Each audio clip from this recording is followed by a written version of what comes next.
Perkenalkan, nama saya Stella Marismante Borbir. Saya dari Fakultas Kesehatan, Program Studi Keperawatan, Universitas Kristen Indonesia Maluku. Di sini saya akan menjelaskan tentang anatomi dan fisiologi sistem respirasi pada manusia.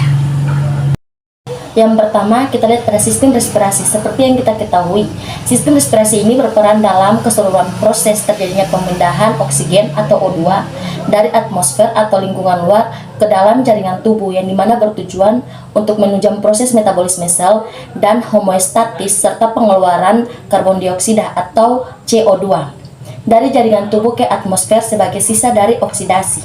Kemudian, proses metabolisme sel merupakan O2 terus-menerus sebagai penghasil energi. Sistem respirasi ini juga berperan dalam menjaga homeostatis kadar CO2 dan O2 dalam tubuh manusia. Kemudian kita lihat pada gambar di samping, ini adalah proses dari sistem respirasi pada manusia. Yang pertama adalah hidung, di mana hidung merupakan tempat atau pintu utama dalam proses menghirup udara atau O2 yang masuk ke dalam tubuh manusia. Melalui hidung, manusia dapat menghirup oksigen untuk disalurkan ke dalam paru-paru. Kemudian yang kedua adalah faring, yang dimana faring disebut juga sebagai tenggorokan atau bagian atas manusia. Faring ini dibentuk seperti tabung yang letaknya berada di bagian ronggang belakang hidung. Kemudian, fungsi dari faring ini adalah sebagai penyalur. Jadi, udara yang masuk ke dalam tubuh akan disalurkan ke dalam trakea melalui faring. Yang ketiga adalah epiglotis. Epiglotis ini berupa lipatan pada tulang rawan yang letaknya berada di belakang lidah. Epiglotis ini juga mirip seperti katup.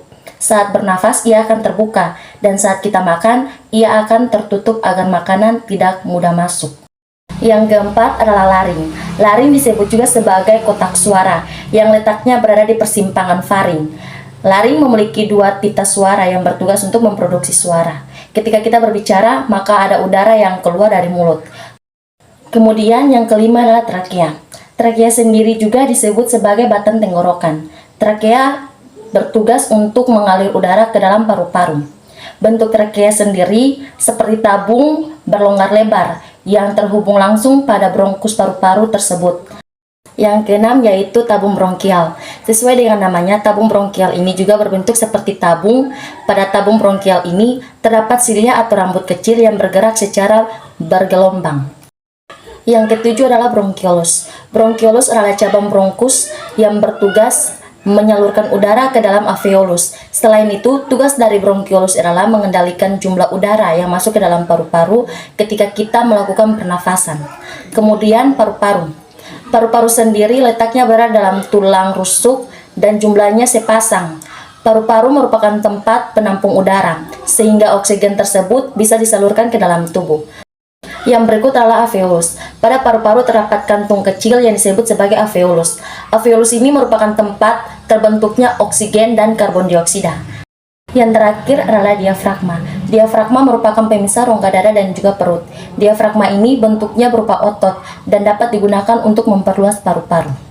Seperti yang kita ketahui, proses respirasi ini terbagi menjadi 4 bagian. Yang pertama adalah ventilasi paru, yang kedua difusi O2 dan CO2, yang ketiga adalah transport O2 dan CO2, dan yang terakhir adalah regulasi respirasi.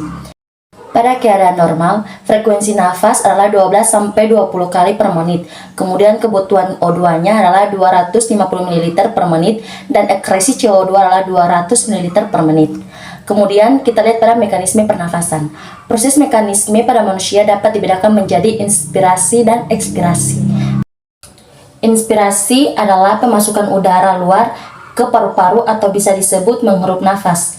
Kemudian ekspirasi adalah pengeluaran udara dari paru-paru ke lingkungan atau biasa disebut menghembuskan nafas. Selanjutnya adalah pernafasan dada. Pada saat inspirasi, otot antara tulang bagian luar berkontraksi, sehingga menimbulkan tulang rusuk terangkat, dan volume rongga dada membesar. Pada saat ekspirasi, otot antara tulang rusuk bagian dalam kembali relaksi, sehingga tulang-tulang rusuk sedikit menurun. Kemudian kita lihat pada pernafasan perut. Pada saat inspirasi, otot diafragma berkontraksi, sehingga diafragma dan volume rongga dada menjadi kecil. Pada saat ekspirasi, otot di rongga perut terdorong ke dalam diafragma naik, volume rongga dada menjadi kecil, dan tekanan udara menjadi besar, sehingga udara terdorong keluar. Yang berikut adalah volume udara pernafasan. Pada pernafasan biasa, orang dewasa udara masuk dan keluar adalah 0,5 liter. Kemudian udara sebanyak itu disebut udara pernafasan atau udara tidal. Kemudian setelah kita menarik nafas sedalam-dalamnya, udara yang dapat masuk ke dalam paru-paru disebut udara komplementer. Kemudian setelah mengeluarkan nafas biasa, kita dapat menghembuskan nafas sekuat-kuatnya. Udara yang masih dapat kita keluarkan disebut udara suplementer atau udara cadangan. Udara yang tidak bisa keluar dari paru-paru setelah menghembuskan nafas sekuat-kuatnya disebut udara residu. Jika kita menarik nafas sekuat-kuatnya, volume yang masuk dan keluar kurang lebih adalah 4,8 liter. Volume udara tersebut disebut sebagai kapasitas paru-paru volume udara. Yang tersedia dalam paru-paru sebanyak lebih kurang dari 5,6 liter. Disebut sebagai kapasitas total paru-paru. Yang berikut adalah proses pertukaran gas di dalam tubuh. Yang pertama, tekanan oarsial. Gas yang tergantung pada persentasenya. Dalam seluruh bagian udara semakin tinggi tekanan parsial, maka semakin cepat perfusi berlangsung. Yang kedua adalah permeabilitas. Epitelium membran respirasi. Semakin perbayal, membran semakin cepat proses difusi. Yang ketiga adalah luas permukaan epitelium atau membran respirasi semakin luas, proses difusi semakin cepat. Yang keempat adalah kecepatan sirkulasi darah di paru-paru atau insan semakin cepat peredaran darah, proses difusi semakin cepat. Kemudian kita lihat pada gangguan respirasi. Yang pertama adalah flu. Flu ini disebabkan oleh virus influenza yang menginfeksi hidung, tenggorokan, dan paru-paru. Yang kedua ada faringitis, peradangan pada tenggorokan atau faring. Keluhan ini disebabkan oleh infeksi bakteri maupun virus. Yang ketiga adalah laringitis, peradangan yang terjadi pada laring atau pita suara. Yang keempat, asma, gangguan respirasi yang ditandai dengan peradangan pada saluran pernafasan. Yang terakhir adalah bronkitis, terjadi ketika saluran yang membawa udara ke paru-paru atau bronkus mengalami peradangan. Akibatnya, gangguan respirasi ini menyebabkan penderita batuk berdahak. Demikian video penjelasan saya tentang anatomi dan fisiologi sistem respirasi pada manusia. Sampai bertemu di lain waktu.